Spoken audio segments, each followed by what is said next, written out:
Assalamualaikum warahmatullahi wabarakatuh. Sampurasun, sampurasun. Mitra-mitra kaum dangu, alhamdulillah urang dipanjangkeun yuswanya. Biasa patepang dangu di sareng simkuring dina acara carita Sunda tanapi dongeng Sunda. Urang nuluykeun hanca mitra masih dina judul Janji Nu Mawapati. Semoga mitra ameh tenyang kolong kana waktos kasugri kaum dangu. Menggeus ya, teu kudu ngomong wae, gancang nyingkah ka ditu. Dasar awewe runtah. Geuleuh aing mah neuleuna oge. Kacrot, Pardi nyiduh kagigir. Padehna bener-bener izin ningali Nyi Rasti teh. Narima perilaku kawas kitu hate Nyi Rasti meni nyereset. Nyerina kaliwat saking. Lalaki anu kungsi jadi buah hatena ayeuna geus tega ngajejeleh jeung nyacampah ka dirina. Pardi, anjeun saurang lalaki anu teu boga rasa perasaan. Anjeun geus mepohokeun kana janji sorangan. Tapi sing percaya, saeutik oge kuring moal poho sagala rupa caritaan anjeun anu geus dikedalkeun baheula. Rek dicatet dina ati sanubari, lantaran janji teu kaasup hutang. Engke dina hiji waktu, eta hutang rek ditagih sakalian jeung leuwihna. Itu ceuk Nyi Rasti bari molotot. Legeuna tutunjuk kana irung Pardi. Wah, menggeus ka ditu gram mantong, montong kalah ngocoblak wae sia. Jawab Pardi kituna teh bari nyuntrungkeun awak Nyi Rasti. Nya atuh koloyong gebruk awak nate kusruk neunggar tihang saung. Segruk atuh ceurikna beuki tarik. Geus kitu kuniang maksakeun nangtung. Awakna lungse eueuh tangan pangawasa. Leos indit lempang lalaunan. Sirahna karasa lieur, tetempuan oge beut ranyai kararoneng. Lagi tungkeb alam dunia ceuk rarasaan mah asa tibalik. Beuki lila lempangna beuki jauh. Akhirna les teka ciri. Ninggalkeun Pardi anu keur ngajanteng hareupeun saung bari melongkeun ti kajauhan.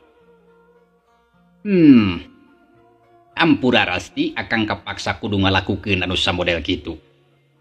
Sabab embung ari kudu kawin jeung anjeun mah. Sajabati kitu Abah jeung Ambu oge pasti moal satuju. Jeung deui akang teges boga niat rek kawin jeung Neng Lasmi, mojang kota anak jalma beunghar. Anu tangtu kayaana beda jauh jeung anjeun. Lir ibarat langit jeung bumi anggang pisan jarakna. Soal anak anu keur dikandung sakabehna jadi tanggung jawab anjeun. Da eta masalah sorangan. Jadi awewe beut gampang masrahkeun kahormatan. Tah kitu akibatna. Rasakeun we eta mah ku anjeun sorangan. Pardi harita gegerendengan ngomong sorangan ngupat ka Nyi Rasti anu geus indi tidinya. Gek diuk deui ku siwel ngaluarkeun bungkus rokok tina jero saku bajuna. Terus nyokot sabatang, gur diseungeut, palenyun udud bari nyarande kana tihang. Kasugri kaum dangu. Cag urang tunda heula Pardi eundeun sakeudeung. Ayeuna urang malikan deui nyusul lalampahan Nyi Rasti anu keur ngingkig lempang rek mburu ka imahna. Saja jalan teu eureun-eureun bari jeung ceurik. Atena nyeri, perih alabatan digerihan ku hinis. Tarasaana campur aduk, sedih, ambek, kaduhung, pagalo jadi ngahiji. Anu balukarna nimbulkeun amarah anu kacida gedena. Rasa cinta ka Pardi anu baheula ayeuna geus sirna robah jadi kaceuceub anu taya wates wangeunna. Kang Pardi, putus sangka geuning anjeun teh beut kitu peta. Anjeun tega. Lamun geus kieu kudu kumaha aing ayeuna. Sarta kumaha nasib jabang bayi anu keur dikandung. lantaran ieu budak teu boga dosa. Karunya teuing lamun seug kudu lahir ka dunia sarta eueuh bapana. Tangtu bakal wirang samalah moal henteu bakal jadi bukur catur sakumna urang lembur. Ya Allah anu Maha Agung, hapunten abdi Gusti. Ceuk Nyi Rasti bari ngusap cimata anu terus merbei masuhan kadua pipina. Nya teu kacatur di jalana mitra. Akhirna nepi oge kanu dituju, kasampak panto imah teges muka ngagemblang. Ari sabab indung jeung bapana geus baralik di sawah, samalah harita oge keur dariuk ditepas ngareureuhkeun kacape. Tapi barang nempo anakna datang bari jeung ceurik. Puguh bae duanana meuni rareuwaseun. Nyai, kunaon hidup teh? Nah, datang teh bari jeung ceurik. Bisuti tumanya bari cengkat tina diukna, terus muru ka anakna anu kakarajol. Nyi Rasti ditanya kitu teh teu ngawalon. Kalacat unggah ka tepas terus lumpat muru ka kamarna. Bluk nang kuban mebeutkeun maneh. Ningali polah anakna sarupa kitu, Mang Jumari jeung Bisuti silih reret. Tapuguh heran sarta teu nyaho kana naon anu jadi sababna nepi ka anakna ceurik kawas kitu. Bapana, kunaon itu si Nyai? Geuning datang-datang terus ceurik. Cing gancang tempo atuh yeuh. Lain kalah molohok bae. Ceuk Bisuti bari melong ka salakina. Nya hayu atuh urang tempo nah kunaon budak teh. Meuni sok mata kareuwas. Teu pupuguh make jeung ceurik sagala rupa. Walon Mang Jumari kuniang nangtung duanana bareng buru ka kamar. Sup ka jero kasampak anakna keur ceurik bari nangkuban dina kasur. Nyai, geulis anaking. Nah kunaon hidup teh make jeung ceurik?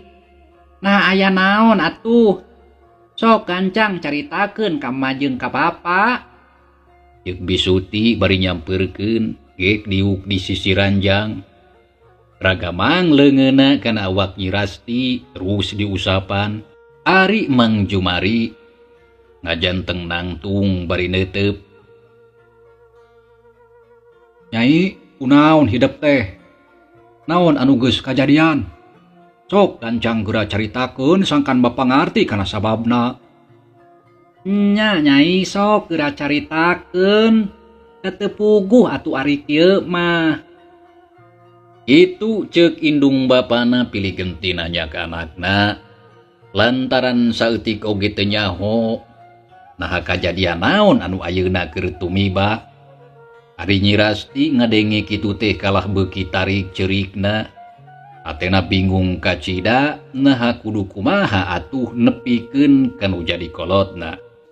Lantaran geus kasawang pisa kumaheun balukarna.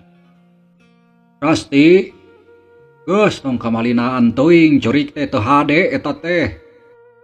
Nya Nyai tong kamalinaan. Aya naon atuh ieu teh? Ceuk indungna bari luar-lewe rek ceurik. Atena beut kabawa jadi sedih ningali kitu mah. Sajabat ti kitu ngarasa bingung mitra. Tapuguh Nyi Rasti can bisa ditanya. Bapak, boa-boa anak urang teh ditowel jurig. Da geuning teu pupuguh. Hae sok ka mana karep ari ngomong teh. Nyalain ka mana karep ieu. Tapi tuh geuning buktina anak urang teh kalah ceurik bae teu bisa repeh. Nya tapi lain hartina ditowel jurig Suti. Maneh masuk aya-aya wae batur keur kaweur teh. Buat teuing anak urang teh keur aya masalah atawa keur manggih kategenah. Apan urang oge can bisa mastikeun. Keun we heula atuh senarada leler ceurikna. Tembal Mang Jumari bari mureleng ka bojona. Sanggeus aya kana sawatara waktu Nyi Rasti ceurikna rada leler. Tapi angger masih keneh nangkuban. Nyai, geulis kunaon atuh hidup teh? Sok gancang ngomong ka Ma. Manggih naon Nyai teh nepi ka kawas anu kanyerian kitu. Cek indungna bari ngusapan buuk anakna. Ya sok gancang caritakeun. Arah bapa jeung emak nyaho kana sababna. Sok teu kudu sieun jeung asa-asa da lain kabatur. Kapan ieu mah kolot hidup sorangan. Piraku teu percaya. Nah Nyai teh boga pasoalan naon? Gancang nyarita ka bapa ngerah puguh mikiranana. Kitu ceuk Mang Jumari bari ngomongna leuleuy. Anu dipalaresangkan anakna daek jujur nyaritakeun anu ayeuna keur karandapan. Ngadenge caritaan bapana kitu korejat Nyi Rasti cengkat terus diuk. Panona katempo carindul cimata teu eureun murubut kana pipi. Ari buuk aut-autan matak pigawatireun. Red ka indung jeung bapana anu keur mararencrong ka manehna. Jerut turun tina ranjang, bluk nyuuh kana suku bapana. Sagruk deui ceurik meuni auk-aukan.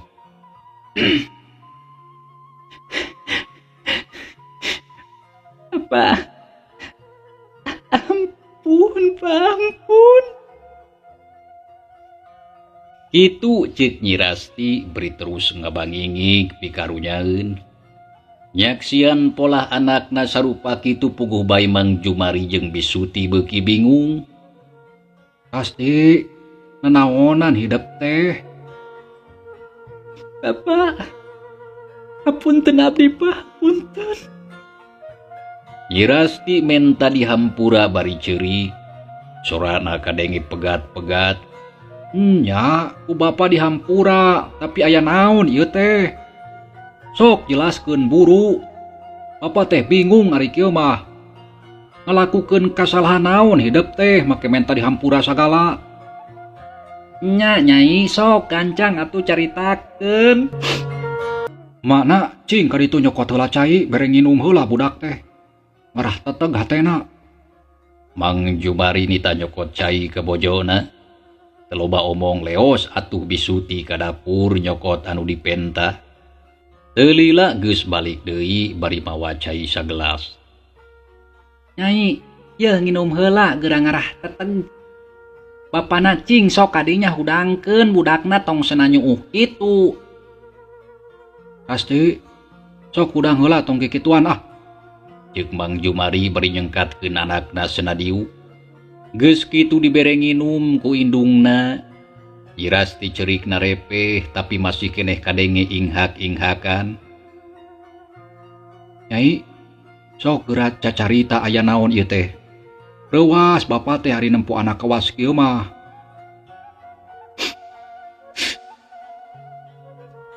Bapak, Ma, apunten abdi apunten. Nya, tapi menta dihampura ku naon atuh. Teu ngarti bapa mah. Ya Bapak, Ma anu saleresna mah. Barabat harita Nyi Rasti nyaritakeun kajadian anu ayeuna keur karandapan. Sagala rupana geus teu asa-asa kabeh dijentrekeun. Eueuh anu disumput salindungkeun. Da puguh ngarah ka harti sarta kanyahoan kudu jadi kolotna. Mang Jumari jeung Bisuti anu ngabarandungan harita meuni ngajenghok. Kaget lir ibarat dibentar gelap tengah poe ereng-erengan. Mang Jumari meuni reup geuneuk rai pias, wak ngeleper, untu kekerot, bakat ku ambek ka Pardi sarta ngarasa ku ciwa kanu jadi anakna. Tah kitu Bapak anu kajantenan teh. Nyi Rasti mungkas sakabeh caritana. Terus ngeluk tungkul bari ngusap cimata. Naon Rasti? Jadi kitu anu kajadian teh. Astagfirullahaladzim, nepi ka kituna maneh teh Rasti. Ari sia eling atawa henteu? Kalakuan beut kawas kitu. Nah sia teh geus poho kana didikan jeung atikan tinu jadi kolot. Dileutik diurus dididik dihade-hade nepi ka ari geus gede kitu peta. Hayang ngawiwirang sia teh ka aing. Rek di mana beungeut aing ditundana. Amun batur aya nu nyahoeun. Matak wiwirang ieu mah Suti. Nya gedenya panjang, aduh ampun Gusti, aing mah. Kitu pok-pokana Mang Jumari. Harita bari molotot ka anakna nu keur ngeluk tungkul. Bapak, hapunten abdi Pak. Rumaos abdi lepat sareng tetumut kana sagala rupi kasauran Bapak sareng emak. Kumargi kitu abdi nyanggakeun beheung teu-teukeun suku genteng brokeun. Di luhur sausap rambut di handap saya bas dampal. Sok sanaos pada disik-sik, dikunyit-kunyit, dicacak, diwalang-walang, mangga nyanggakeun sadaya-daya. Ung hiji panuhun ti abdi mugi Bapak kalimak gersang hapunten kana kalepatan abdi. Kitu ceuk Nyi Rasti bari murag-murageun cimata. Hatena geus pasrah, sanajan naon bae hukuman anu rek ditibankeun ka manehna, tuning ikhlas rek narima kana sagala rupana. Da puguh rumasa geus nyieun kasalahan anu kacida gedena. Oh, Suti dengekeun. Sok bantuan mikir kudu kumaha ri geus kieu. Sama nya ri si Rasti ku aing kudu dipaehan mah. Mang Jumari ngareret ka bojona anu tadi can bisa ngomong. Kawasna mah bakat ku kaget nyaksian eta kajadian. Nyaduka teuing atuh Bapak, kuring oge puguh bingung. Pasti nah atuh hidup teh make jeung ngalakukeun pagawean kawas kitu. Da ceuk rarasan mama unggal poe oge teu weleh mere atikan anu hade ka anak teh. Tapi nah beut kieu buktina. Naon salah emak Rasti? Bisuti tumanya ka Nyi Rasti bari ceurik. Hatena nyeri perih sarta ngarasa hanjakal kana kalakuan anu jadi anakna. Mak sareng Bapak teu aya lepatna. Da anu lepat mah mung abdi anu teu ngagugukan apa patah emak. Hapunten Mak. Walon Nyi Rasti bluk nyuuh kana lahunan indungna. Terus ceurik ngaguk-guk hatena ngarasa kaduhung sagede gudung, anjakal saluas sagara. Lamun seug waktu bisa dibalikeun deui mah tangtu manehna moal daek hahadean jeung Pardi. Samalah ku ayeuna mah jadi timbul handeueul. Ti heula geus kungsi nampi ka Jang Pendi, tapi nyadalah dikumaha sangu geus jadi bubur. Moal bisa dirobah deui. Rasti, manggeus tong ceurik wae sia, udang sia. Ceuk Mang Jumari bari ngajewang awak anakna anu keur nyuuh cenah cengkat. Bapak ulah dikenyang kitu atuh budak teh. Jempe sia Suti. Teu kudu milu ngomong. Mang Jumari nyentak bari molotot ka bojona. Nya puguh bae meuni ngarencod atuh Bisuti teh ningali kitu bah. Jep jempe. Rasti, sok geura jawab di mana ayeuna si Pardi. Mang Jumari nanya ke anakna bari molotot. Ari Nyi Rasti teu ngawalon. Harita kalah ceurik inghak-inghakan. Montong kalah lewes ya. Sok sebutkeun di mana si Pardi. Ceuk Mang Jumari beuki ambek nempok itu teh. Tadi mah aya di Nyi Rasti ngajawabna teu tatag. Da puguh sieun ku bapakna. Di mana sia sok sebutkeun? Meuni ku harare sesok ngomong teh sugan kudu dikieu ku aing. Teu antap parah. Hiuk. Gaplok. Pipina ditampilik. Koceak Nyi Rasti ngajerit bari nungkupan pipi. Tapak ramo ngagaralang meuni beureum. Alah Bapak, ulah kitu atuh Pak, si Nyai tong disiksa. Ceuk Bisuti bari ngerangkul anakna hariwang bisi ditambahan deui ku salakina. Matak oge montong hararese lamun ku aing ditanya teh. Sok gancang sia jawab si Pardi tadi aya di mana? Mang Jumari harita terus hohoak, sorana menit tarik. Tapi untung imahna nenggang ti batur jadi teu kadenge kanu jauh mah. Di balong Pak. Hog lamun kitu mah ku aing dicorag ayeuna oge ka ditu. Jung Mang Jumari cengkat. Terus ngaleos ka dapur gap kana bedog anu nyelap dina bilik. gejelig turun ti imah. Satuluyna lempang gagidig rek ngajugjug ka balong Mbah Atma rek neang Pardi. Malah ceuk pikirna lamun eueuh didinya rek sakalian terus didatangan ka imahna. Ngarah panggih jeung anu jadi kolotna. Mitra kaum dangu gancangna carita. Urang kocapkeun bae geus nepi kanu dituju. Mang Jumari langsung mugakeun panto pager, blus asup satuluyna muru ka pelebah saung. Di kajauhan keneh oge geus katingali, lamun didinya aya saurang jalma anu keur diuk nyarande kana tihang, nya teu talangke langsung bae disampeurkeun. Reg eureun ret ka Pardi anu harita keur jongjon nyarande bari nundutan. Pardi, hudang sia setan. Tong kalah peupeureuman. Yeuh, aing si Jumari datang rek neuk-teuk beuheung sia. Goblok sia. Mang Jumari harita langsung nyentak lantaran geus teu kuat nahan amarah. Pardi anu keur nundutan ngadenge kitu teh puguh atuh mending gurubug. Rai beunta ret ka Mang Jumari anu geus ngajanteng di buruan. Ya puguh bae mending gagebeg. Sababnya ho anu datang teh Mang Jumari bapana Nyi Rasti. Aya naon ieu teh? Datang-datang langsung hohoak. Nah beuteung boga kasopanan kawas lain kolot anjeun mah. Pardi harita nguniang cengkat. Panon jaleer beureum da puguh tadi keur nundutan ngadadak kahudangkeun. Ontong loba bacot sia. Jeung deui teu pantes manusa samodel sia mah disopanan oge. Sabab sia mah lain jelema tapi iblis bolongkotan. Kitu ceuk Mang Jumari bari tutunjuk. Ngadenge caritaan kitu nyel Pardi ambek. Jurut turun di saung terus nyampeurkeun ka Mang Jumari anu harita keur ngabadega. Bari nulak cangkeng kawas anu keur nangtang ijen. Aya naon anjeun teh datang ka dieu bari jeung terus nyarekan ka kuring? Meuni kumatak teu kaharti. Pardi nanya bari mureleng. Samalah pura-pura anu teu ngarti. Sok padahal ari dina jero hatena mah saliwat oge geus ngarti kana maksudna. Teu kudu pura-pura teu ngarti sia kurang ajar. Sabab sia oge geus tangtu nyaho kana maksud kedatangan aing. Eta nyarita meuni ku sangeunahna wani nyebut kurang ajar. Walon Pardi bari nyakakak seuri, sikepna katara ayem bae malah semu ngalelece. Ontong seuri sia balegug. Mending oge sok geura jawab pertanyaan ti aing.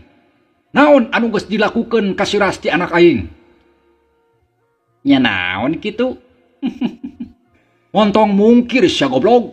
Lantaran aing oge geus nyaho kana sagala rupana. Kusabab si Rasti geus bebeja. Nya naha atuh ari geus nyaho mah make jeung kudu nanyakeun. Make kudu nanyakeun deui. Apan anak anjeun si Rasti geus bebeja cenah. Tembal Pardi jawabana estuning matak jengkel. Aing nanyakeun deui ka sia sote lantaran hayang meunang jawaban anu pasti.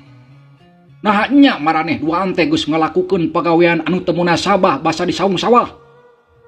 Oh, nanyakeun eta. Sugan teh rek nanyakeun naon ah. Ngontong bari heureuy sia koplok. Lantaran ayeuna mah lain waktuna. Sok gancang geura jawab. Nah nya atau henteu? Nya bener kitu. Terus anjeun rek naon? Tempas Pardi ngajawabna tatag. Sikepna tetep ayem. Kawas anu teu sieun. Lamun nya bener sia geus ngalakukeun pagawean sarupa kitu ka si Rasti. Ayeuna aing salaku bapana rek nuntut tanggung jawab ti si laing.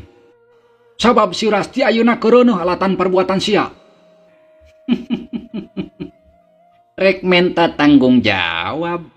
Aya ku lucunya. Si Rasti reuneuh menta tanggung jawab ka kuring. Terus terang ye, Mang. Kuring embung nya oge rumasa geus ngalakukeun kitu jeung manehna. Dengan ukur sababaraha kali. Piraku ujug-ujug reuneuh beut asa mustahil. Anu puguh mah si Rasti teh geus ti heula reuneuh ku batur. Ayeuna nempuhkeun ka kuring. Jadi ceuk kasarna mah katempuhan buntut maung kuring teh. Kitu cek Pardi ngomongna teu euleum-euleum. Sabisa-bisa manehna ngabela diri da puguh embung dipenta tanggung jawab. Bangsat sia, wani nuduh kitu ka anak aing. Nganggap naon sia ka si Rasti teh nganggap runtah. Anggap awewe terpuguh. Geus jelas manehna ngaku sorangan lamun anu geus wani ngalakukeun pagawean kitu peta teh tayalian ti sia. Lain lalaki sejen. Jadi geus tong loba alesan sia. Cek Mang Jumari bari jeung gekerot. Leungeunna geus asa arateul hayang bek bae nonjok kana beungeut Pardi. Lain loba alesan. Tapi kuring oge teu hayang lamun kudu tanggung jawab kana kalakuan batur. Jelas-jelas si Rasti teh awewe runtah. Tempas Pardi bari seurinya kakak. Manehna keukeuh embung lamun heug kudu tanggung jawab kana kalakuana. Samalah make jeung wani nuding ka batur sagala rupa. Bari karana tanpa aya buktina. Lamun kitu mah sia teh nyata-nyata hayang ngawiwirang ka kulawarga aing. Samalah sia geus wani nyieun fitnah anu sakitu kejemna. Sugan kudu diwarah lamun ke carana mah sia. Mang Jumari kawasna geus bea kasabaran. Harita keneh ukur sakilat peureupna anu buleud nyeleber nonjok kana palipis Pardi. Hiuk! Jebrot! Jadol sia. Pardi ngagoak da puguh kaget jeung nyeri. Sarta teu nyangka lamun gerakan Mang Jumari kacida gancangna. Nya terus bae mundur ka tukang muringis parinyekelan palipisan anu karasa nyeri jejedudan.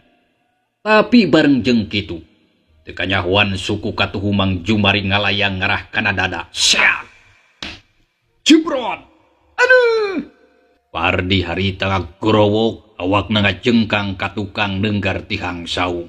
Rasakeun sia bangsat. Aing mah geus moal asa-asa. Dipodaran sia tuman dirupan oge. Mata karugikeun ka batur. Ceuk Mang Jumari bari ngadeuketan ka Pardi anu harita keur nangkarak bengkang. Bari nyekelan dadana anu karasa nyeri jeung eungap. Sarta teu tatapa sini kerwek kana kerah bajuna terus ditarik disakalikeun sangkan hudang. Hudang sia. Bangsat tong kalah molor didinya sia. Itu ceuk Mang Jumari. Bari telesot ngebetot kerah bajuna. Terus senanangtung. Hiuk! Beungeut Pardi ditampilingan nepi ka sababaraha kali. Puguh bae atuh Pardi meuni gogorowokan bagat ku nyeri. Geus kitu hiuk! Jebrot! Kekemplongna dijejek satakerna. Aduh! Pardi koko wowongan. Awakna ngajungkel deui gulang-guling teu bisa walakaya. Da puguh kekemplongna nyeri jeung seueul balas dijejek satarikna. Sok sia, rek tanggung jawab atawa moal. Mang Jumari tumanya bari nangtung ngabadegah reupeun Pardi anu harita keur gegerungan ngararasakeun ka nyeri. Montong gegerungan wae sia balegug. Ganeng. Kira anan ukur nyeri sakitu. Teu sabanding sia jeung kajeri hate kulawarga aing anu ku sia geus dihina jeung dicacampah. Aduh. Ceuk Pardi kadenge aduh-aduhan mata kuatir. Kuniang cengkat telaunan sarta terus maksakeun maneh diuk bari muringis. Montong aduh-aduhan sia koplok. Mending sok gancang geura jawab sia. Rek tanggung jawab atawa moal. Mang Jumari nanya deui bari molotot, untuna kekerot bangun anu gemes. Ari Pardi harita can bisa ngomong da puguh kanyerina acan leungit. Nempok itu Mang Jumari geus teu sabar, serepet ngalugas bedog. Seseukeutna ngagurilap katojo ku panon poe. Nya puguh atuh Pardi teh beungeutna meuni pias. Awakna katarak ngeleper. Srog Mang Jumari ngadeukeutkeun congo bedog dianteulkeun kana ti koro. Cep karasa tiis. Perdi soak rarasaan geus asa bres we eta bedog teh ngagorok ti corona. Ampun, Mang. Ampun. Kitu ceuk Pardi. Kadenge nyebut ampun da puguh bakat ku soak. Wak na ngadeg-deg kesang tiis ngoprot mending ngagarajak. Nah, hasia teh make jeung minta ampun, Pardi. Sieun kojor. Ampun, Mang. Ampun. Abdi hayang keneh hirup. Walon Pardi ngomong na teu tatag, sieun Mang Jumari kaburu nojoskeun bedogna. Oh, jadi siati hayang keneh hirup? Nyanya kantenan hoyong, Mang. Mitra. Cageula ieu carita urang tunda heula nya. Insyaallah in urang lajengkeun deui. Wilujeng kantun. Wassalamualaikum warahmatullahi wabarakatuh.